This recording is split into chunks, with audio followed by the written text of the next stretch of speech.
Saya didiagnose dengan breast cancer itu pertama tahun 2011, November 2011. Okay. Jadi 2012 itu adalah periode yang sangat, boleh dibilang sangat sulit untuk saya karena harus menjalani kemoterapi. Tapi terus suami bilang, kamu sudah seperti taken kontrak sama dokter bahwa kamu akan menjalani 4 cycle and you have to finish all the cycles. Dan satu lagi kamu, katanya jodoh, kelahiran dan kematian itu adalah Tuhan yang menentukan. Ya. Tapi kok sepanjang hidup saya yang udah hampir 58 tahun ini kok semuanya benar ya, Son?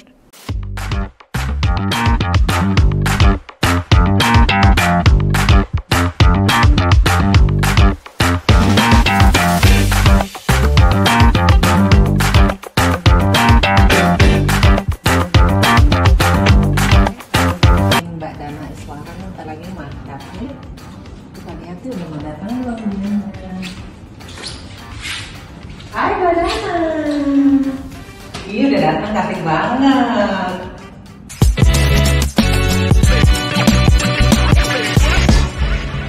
Halo, welcome back to my channel, Lavisonya. Tamu aku kali ini nih Mbak Dana Iswara Bastri. Cantiknya nggak luntur-luntur, say, serius. Lihatnya dari bawah. Ya ampun, mukanya sama loh sama dari itu. Itu lihatnya sekotak ya. Dulu sekotak. Rasanya apa Mbak? Terus kemudian apa tuh? Karena ada di sebelah Sonya yang bawa positive vibes. Amin. Makasih ya Mbak udah datang ke tempat aku. Ceritain dong mengenai karir, terus kemudian mengenai aku dengar Mbak breast cancer survivor ya.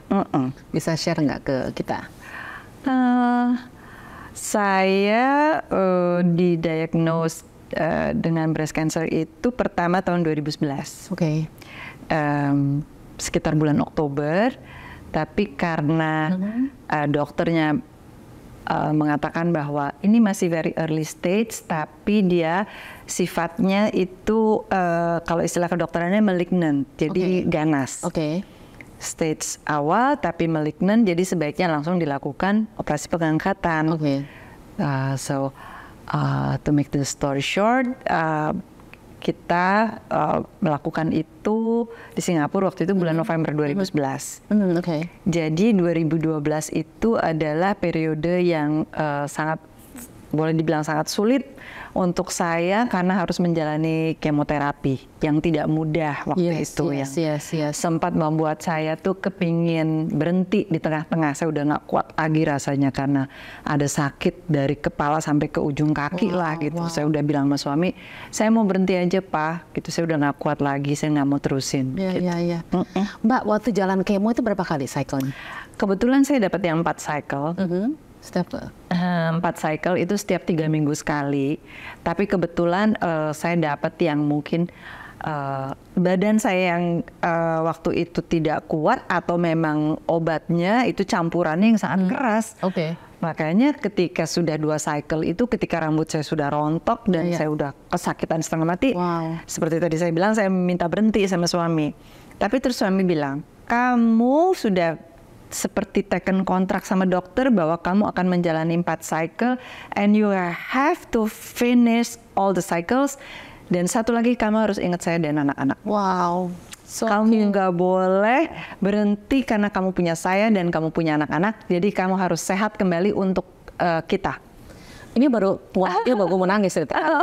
You're so lucky. You have a support system and a husband who love you so much. I have been so blessed. Mbak, ini dari sisi humanity karena kita pengen inspire orang-orang yang breast cancer juga. How do you feel ketika Mbak tahu you get breast cancer? How do you feel? How did I feel? You feel worry? You feel what do you feel? I felt devastated. Yes. Very devastated. Dan karena pada waktu itu 12-13 tahun yang lalu itu breast cancer belum seperti sekarang. Saya nggak tahu ada komunitas breast cancer. Saya nggak pernah ngobrol sama orang breast cancer. Jadi saya pikir that was the end of my life. Saya pasti mati. Ujungnya saya pasti mati. Walaupun dokter bilang, oh breast cancer itu adalah satu dari jenis kanker yang paling bisa diatasi, diobati gitu ya, very curable dan kamu masih early stage gitu. Tapi kan saya tahu banyak orang yang meninggal karena breast cancer gitu. My mom juga breast cancer. Oh, see. So I thought I was going to die sooner or later. Jadi I felt so devastated. Saya sangat terpukul. Tapi ya untung saya kemudian memutuskan untuk oke, saya serahkan sama dokter. Kalau dokter bilang saya harus dioperasi dan waktu itu operasinya adalah pengangkatan mastektomi. Mastektomi adalah the whole thing. Tapi kita bisa pertahankan waktu itu the nipple karena the nipple area belum terkena cancer.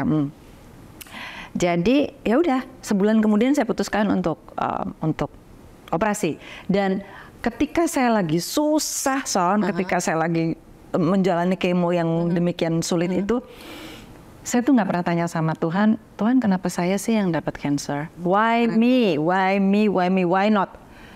For example, why not her? Because she was very mean to me, or him, gitu kan, who hurt me so badly.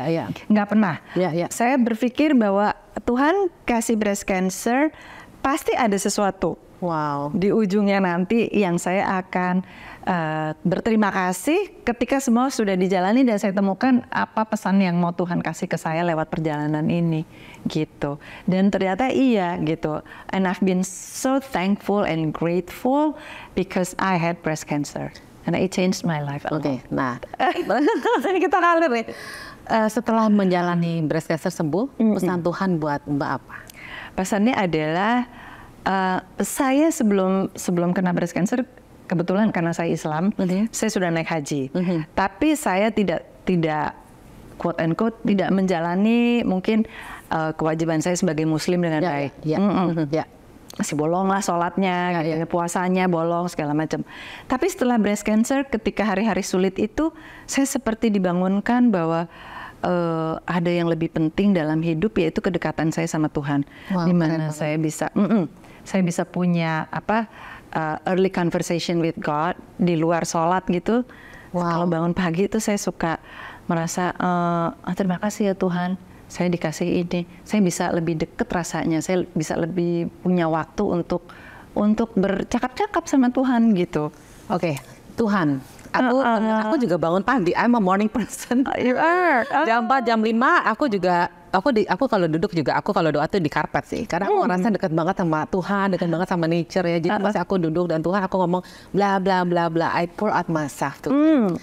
Kalau Tuhan menurut Mbak apa sih? Di mata Mbak itu siapa sih? Kalau Tuhan itu buat saya tuh nggak pernah melihat diri saya sebagai orang yang religious. Yes.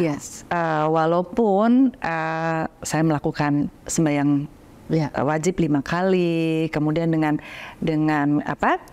Kalau kita di Islam bilangnya sunah-sunah lah ya. Misalnya sembahyang sunnah, kemudian puasa saya lakukan, saya naik haji, saya umroh. Tapi saya bukan orang yang religious dalam arti banyak deh masih saya langgar gitu ya. Tapi buat saya Tuhan itu pegangan. Pegangan sama. Pegangan banget gitu. Kalau saya sedih saya ingat ya Tuhan. Kalau saya happy saya berusaha untuk langsung.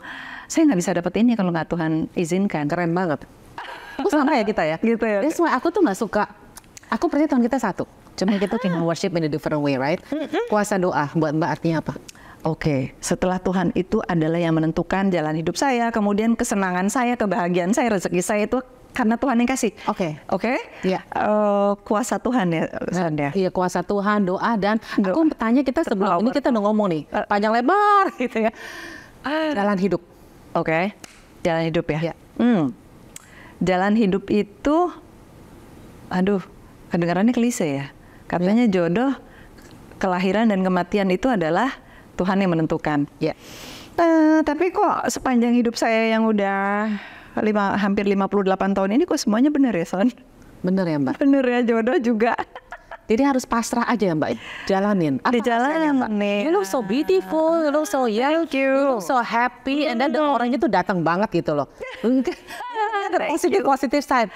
Aduh, so do you. You look so beautiful, and I hope you are happy inside out as well. Amin. Oke, jadi dijalani iya, tapi juga memang ada ketika kita ada di persimpangan jalan dan kita harus membuat keputusan. Nah itu, apakah keputusan yang kita buat itu baik adanya buat kita dan buat keluarga? Memang kadang-kadang ya udah kita harus kembali. Kalau saya kembali ke toh. Ya Mbak sih. Emang that's the only way sih Mbak. That's the only way. Ada orang yang sangat bergantung sama logik loh, gitu. Ya orang yang very logical gitu dia terus mikirnya mungkin kalau secara logik yang ini lebih banyak benernya dibanding yang itu, lebih banyak manfaatnya. Nah oke, terus dia boleh milih karena pemikirannya yang sangat logis. Tapi kalau saya logika juga nggak bisa berjalan sendiri kalau saya belum serahkan sama Tuhan sih. Ya benar, aku juga sama. Sama ya? Sama. Kayaknya day to day we have to ask God sih. Ya, apa yang harus dilakukan. Sampai podcast ini juga ngundang Mbak Dana. Terima kasih banget ya Dewi sama Anita. Thank you so much. Kalau nggak ketemu nih ibu cantik ini. Through our mutual friends, our dear friends. Kita bisa ketemu ya Son. Iya. Saya juga banyak sekali belajar loh dari kamu. Aduh. Thank you so much Mbak. Ceritain karir sedikit dong. Aku tuh banyak belajar Mbak Dana. Jurnalisme kayaknya aku ngerasa wow, ini seorang hebat di depan aku nih. No. Kita kan Mbak Dana ngomong mengenai jalan. Gimana sih awal mulanya gitu loh? Oh, kalau kepengen jadi news presenter sama TV jurnalis itu memang dari kecil Son. Nah, betul. Dari kecil banget, dari zaman TV baru 1 masih hitam putih gitu ya. Itu kalau ngelihat news presenter tuh langsung kepengen kayak dia gitu dari kecil. Lihat Barbara Walters. Sama sih. Sama ya. Aku pengen kayak Oprah loh. Pengen kayak Oprah ya. Makanya mau mulai dari kecil serius. Makanya Demen aja inspire orang. Oh my God, keren banget. Demen aja inspire orang. Dan ketika ngobrol tuh kayaknya nggak berhenti gitu. Iya ya, ngalir aja kan. Oke, so good gitu. Setelah bisa aku bisa, actually my tamu itu magis tuh semua my guru.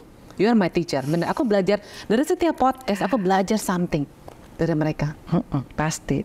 Saya juga pasti belajar sih. Selalu kalau wawancara orang tuh pasti belajar sesuatu. Nggak sesuatu, banyak banget ya kan. Iya. Gitu.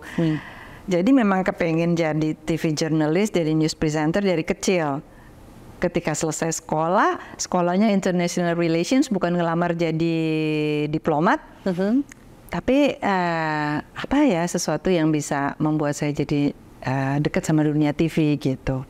Ya udah waktu itu ngelamarnya ke TVRI yang pertama, kan baru ada TVRI, terus ke News Department. Udah jadi penyiar berita di TVRI, kenal sama penyiar-penyiar besar seperti almarhum Mbak Inke Maris dan banyak lagi ya. Ada Anita Rahman dan segala macam. Belajar. Kemudian ketika ada TV swasta ditawari join, nah disitulah join dan benar-benar masuk kawah candra di muka karena mereka juga baru belajar kan. Ya. Mereka belum tahu apa-apa dan TVRI itu adalah tempat orang belajar yang paling benar kalau di Indonesia. Keren banget. Itulah tempat belajar semua orang. Jadi saya ke RCTI, itu stasiun TV saya yang kedua, membawa pengalaman dari TVRI. Tapi juga kita mulai dari nol. Mbak, aku tanya lagi nih, nyambung soal panggilan hidup. Ya. Oke. Kalau dari dulu emang pengen jadi presenter kan? Aku dari dulu pengen jadi penyanyi sama mama nggak boleh. Pengen jadi presenter nggak boleh sampai setelah selesai anak-anak gede baru mulai. Apakah panggilan hidup itu akan Mbak? Akan kembali lagi sama kita atau gimana sih? Iya mungkin ya. Dulu soalnya nggak boleh kan? Nggak boleh gitu. Nggak boleh. Tapi ternyata sekarang as time goes by, perjalanan hidup yang Sonya lakukan ini dengan pasang surutnya akhirnya membawa Sonya kepada kehidupan ini kan. Betul. Your podcast, your YouTube, ketemu orang, wawancara orang, akhirnya terjawab juga yang diingini gitu. As long as you are determined to having what you believe to be yours. Yes, keren banget. What you believe to be yours. We have to claim it. Yes. We have to claim it. You have to claim it. You have to claim it. Soalnya sometimes it's easy, sometimes it's coming your way, but sometimes you have to struggle to have it. Keren banget. Aku percaya banget sama kuasa perkataan. Oke. Kuasa perkataan. Mbak aku di rumah, aku punya 2 mbak yang sangat sayang banget sama aku. Sayang ke ampun. Dan Bu, like your own family ya. Kata-katamu adalah doamu. Jadi aku ngerasa like whenever I feel down, ketika Bu kata-katamu doamu, enggak, itu semangat. Jadi sometimes I just feel like gini, positif and negatif vibe itu selalu ada di depan kita, ya. Whenever kita positif, kita mau maju, selalu ada orang sih. Maksudnya what you call it, Mbak ya. There is no failure, orang bilang. Tapi always nggak ada kejatuhan, tapi cuma suatu pelajaran. Yes. What do you think, Mbak? Ya, banget, betul. Jadi kita itu, misalnya yang paling gampang contoh orang yang nggak lulus ujian ya, kan bukan kemudian hanya penyesalan yang datang, tapi kemudian dia harus belajar dari situ, supaya nanti next exam he will do, or she or he will do their best. Karena apa? Karena apa yang pernah mereka lakukan dan gagal gitu kan. Jadi sebenarnya bukan failure ya, tapi pelajaran, pelajaran gitu. Begitu juga di dalam pernikahan, mungkin sebagian orang tahu bahwa saya menikah 2 kali dan memang saya tidak pernah menyesal bahwa saya sempat mengalami kegagalan. Tapi I've been so blessed because of my first marriage. I have my 2 daughters. Wow, keren banget. Mbak, aku mau tanya, Mbak pasti pernah berada di lowest moment in your life, everybody. Okay. Terus how you get up? Susah ya. Kadang-kadang memang I just felt it. I just let it. Mungkin juga jadi balik ke cancer ya. Cancer itu kan ada yang percaya bahwa stres itu mengambil porsi dari sana. Walaupun belum ada penyebab cancer yang benar gitu ya, yang udah clinically tested, dibilang belum ada. Tapi bahwasanya kehidupan yang stressful itu bisa menyumbang. Nah, saya tuh tipe orang yang waktu sebelum cancer itu suka mengentertain stres. No, ibu-ibu jangan entertain stres. Jangan di-entertain. Jadi kalau stres itu saya pikirin, saya bawa berlarut-larut, saya bawa nangis, saya bawa sedih sampai nggak bisa tidur. So it's like overwhelm me. Iya. Begitu dapat cancer, saya bilang no, stop. I don't want to entertain any stress anymore. Ini nggak boleh overwhelm saya. Saya harus bisa manage the stress. Saya di sini, stres di sini. Keren banget. Harus bisa manage. Nggak boleh lagi stres yang di sini. Nggak boleh dia yang overwhelming kita. Udah, itu resepnya. Nggak tahu keren atau nggak. Karena aku pernah dengar ya satu podcast, ada orang tuh yang cannot move on from the past, dan mereka enjoy their pain. Wow. Jadi mereka nggak bisa. They're so lucky ya, kita bisa overcome everything. Ama biaran overcomer, right? Apa maksudku ada orang yang, jadi kalau misalnya mereka lagi sedih ya, dengerin lagu sedih-sedih, nangis. Aku ditambah-tambahin tuh nangisnya. Aku kalau lagi sedih gue dengerin lagu It's My Life. Iya dong. Nggak usah jadi drama queen ya. This is life gitu loh. This is life. Tapi aku juga berubahnya gini loh Mbak.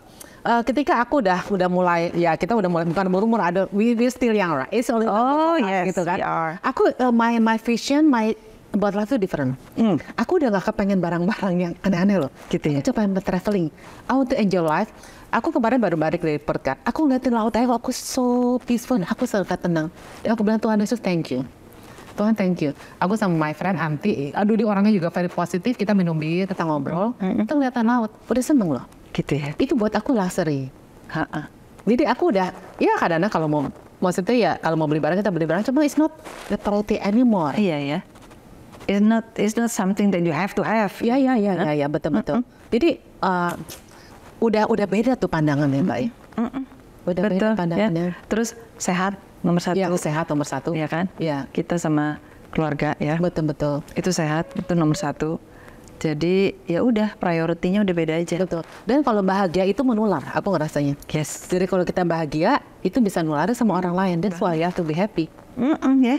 Kalau kita happy kan the happy and positive vibes-nya berasa. Iya, makanya. Mbak, aku mau ngomongin tentang batik. Oke. Mereka tuh apa Instagramnya apa Mbak? Dua nyonya sama batik. Sama Dewi sama my partner ya. Nah, cantik. Thank you. Dari mana sih mulainya? Mulainya karena hobi, Jadi my mom itu orang yang cinta banget ya sama wastra Indonesia.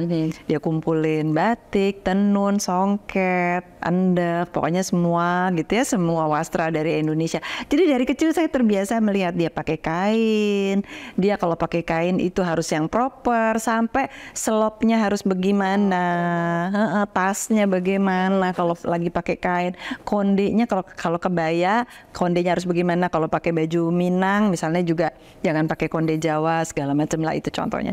Jadi dari kecil mungkin saya sudah terbiasa dengan melihat ibu yang seperti itu, kemudian melihat isi lemarinya yang kain-kain Nusantara. Jadi kok saya baru nyium bau kain aja udah, aduh kayak ini loh, kayak terapi buat saya. Iya, percaya banget, percaya aku. Jadi nular son, terus terang. Percaya. Aku juga senang banget. I love Indonesian product. I think we have to be proud dengan Indonesian product. Yes, apalagi sekarang ya, kita udah benar-benar harus bangga. Karena kualitinya juga udah bagus-bagus sih. Terus Mbak tadi bilang, karena finance itu batiknya tapi cerita dong. Oh iya ya, kemarin ini kan kita melewati pandemi terus terang. 3 tahun yang susah buat kita. Saya sama my partner Dewi itu kan punya butik kecil di Kebayoran, di mana ketika mulai pandemi, soalnya kan inget tuh sampai semua restoran, toko tutup, ada patroli 24 jam, siapa yang berani buka dapat fine 50 juta atau berapa, tutuplah usaha kami itu gitu. Tapi alhamdulillah puji Tuhan kita punya 3 staff dan 1 staff lepas itu kita masih gaji penuh. Wah, amin. Dan ketika udah capek banget gitu ya, karena nggak bisa ada kegiatan, saya bilang sama Dewi, "Wi, apa tutup aja ya Wi, kita usaha kita kasih pesangon ini anak-anak gitu." Tapi terus ya udah ngomong gitu sama Dewi bilang terserah kamu dan yuk udah kita pikirin baik-baik yuk kalau memang mau tutup. Itu malamnya mungkin ketika tidur atau bangun tidur tuh saya langsung kayak dapat pemikiran mereka tuh hidup bergantung dari kita 100%. Empatnya bergantung sama kita. Kalau kita nggak gaji, mereka istilahnya nggak punya pemasukan, nggak punya income gitu ya. Jadi kalau dikasih pesangon, sampai seberapa lama sih pesangon itu bisa sustainable buat mereka gitu. Akhirnya saya berpikir memang kita tuh hidup punya misi ya. Iya. Itu aku buat kayak gitu. Dan kalau ngomongin pengrajin juga, pengrajin batik, pengrajin tekstil ya, sampai sekarang kita main di Ulos juga, saya senang sekali. Di Lurik juga. Itu kan mereka juga bergantung sama kita dengan order kita gitu. Betul. Sekarang kita dikasih pandemi, tapi waktu yang berikutnya mungkin ketika pandemi udah mulai nggak ada, industri kain mulai bergeliat, kan mereka mengharapkan kita untuk kembali beli gitu. Betul. Mbak, balik nih ke your purpose of life. Aduh, my purpose ya. No. Maksudku you have everything. Maksudnya alhamdulillah, puji Tuhan. I have a very faithful husband, anak semuanya beres, udah married, very happy family. Very happy family. Sekarang apa yang Mbak mau capai dalam hidup? And then padahal sih mikir, what is my purpose in life? Tuhan pasti aku ngerasa gini, setiap orang ketika mereka wake up in the morning, kesehatan Tuhan beri, itu pasti ada purpose-nya. Pada ngerasa nggak sih? Iya, apa? Saya itu kalau bangun selalu setelah sholat subuh selalu bilang terima kasih. In my own way, selalu harus gitu ya, terima kasih. Malam mau tidur juga terima kasih. Karena begitu banyak yang kesulitan, dan ini the power of social media sih, Son. Ya kan? Karena kita jadi tahu orang yang kesulitan, orang tua yang nggak punya keluarga, yang terlantar, yang harus. Saya tuh sedih banget loh, Son, kalau udah lihat yang ada ibu-ibu umur 83 dia jualan pisangnya busuk. Orang beli pisangnya, orang marah karena pisangnya busuk. Ternyata bukan karena dia tuh jualan pisang busuk, tapi pisangnya nggak laku. Aduh, kesian ya. Iya kan, jadi dia nggak punya barang lagi yang mesti dijual kecuali pisang busuknya, dan dia nggak punya uang untuk makan. Nah, itu the power of social media. Akhirnya saya berpikir bahwa Tuhan, kalau Engkau izinkan saya diberi kesehatan dan diberi berkat hidup yang cukup, saya mau berbagi sebanyak-banyaknya buat orang yang membutuhkan. Aduh, keren banget. Enggak sih, cuman everybody I've been so touched with the, everybody punya punya toolnya ya, punya jalannya sendiri kan. Gitu. Jadi saya kepengen bisa bantu orang sebanyak-banyaknya, sebisa-bisanya saya. Gitu. Ya tentu saya bukan Bill Gates gitu atau Melinda Gates, tapi in my own capacity I want to reach out as many people as I can. Itu aja. Keren sih, keren banget kan? Udah cantik, pintar, baik hati. I don't know, I mean like, setuju banget sih. Ya kan, Setuju banget. Son? Kamu juga pasti begitu orangnya. Aku percaya, iya, aku ketika aku kan aktif di Kanker Anak Indonesia. Iya. Saat itu juga ketika aku interview anak itu sebenarnya mereka heal aku loh, Mbak. Gitu ya. Yes. Sih. Mereka heal aku. Mereka tidak pernah mengeluh. Benar. Dan ketika mereka, aku akan minggu depan jadwal mereka semua ke sini podcast, dan mereka senang banget gitu loh. Karena aku pikir kalau bisa aku menjadi kaki tangan mereka. Yes. Dan inspirasi buat orang-orang lain. That's the term ya, menjadi kaki tangan mereka. Iya, jadi kaki tangan aja. Mungkin aku nggak bisa nyumbang segede-gede, tapi dengan mereka di podcast, mereka survive. You reach out people. Yes, that's people heart. Dan aku rasa cuma buat satu orang aja nge-reach, that's okay, ngerti ya? Dan aku lihat inspire anak-anak itu, Mbak. Aduh, Mbak. Aduh, benar-benar. Ada satu kemarin aku cerita sedikit, namanya Restu. Dia akan next week akan jadi my podcast. Dia masih ada selang dari otaknya ke kandung kemih. Dan aku ketemu mereka kemarin, dia tuh ini apa? Dia pembatik. Dia batiknya itu batiknya gambar otak sama anak-anak kecil pegangan tangan, bayangin aja. Pegangan tangan. Jadi aku bilang mamanya ngomong gini, Restu kamu sekolah di mana? Katanya maksudnya. Sekolah di Jakarta Barat. Sekolahnya apa? Di Rumah Sakit Darmais. Gue jadi menangis. Coba. Kalau sekolahnya adalah tempat dia berobat. Ya, Oh my God. Diajarin apa? Sabar dan ikhlas.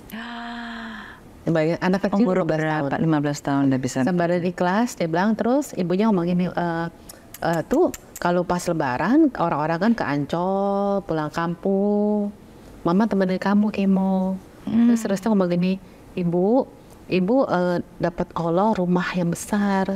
Padahal dulu dia nggak punya rumah. Jadi rumahnya besar. Tapi kan karena ibu temenin Restu sampai sembuh. Dan sampai sekarang Mbak, dia sampai Restu cita-citanya apa? Restu mau buat sekolah batik yang gratis buat anak yang mampu. Dan mau batik luar internasional. Terus dia bilang, dia satu lagi Restu mau lihat kalau Restu udah jadi orang besar, Restu nggak boleh sombong, harus ke bawah. 15 tahun Mbak. I think this gue jadi pengen sih. Itu guru aku. Betul. Anak-anak itu menjadi guru aku. Benar-benar. Ngerti nggak sih how like sampai aku pikir kita apa aja kita udah cek. Kenapa sih nasib gue begini. Jadi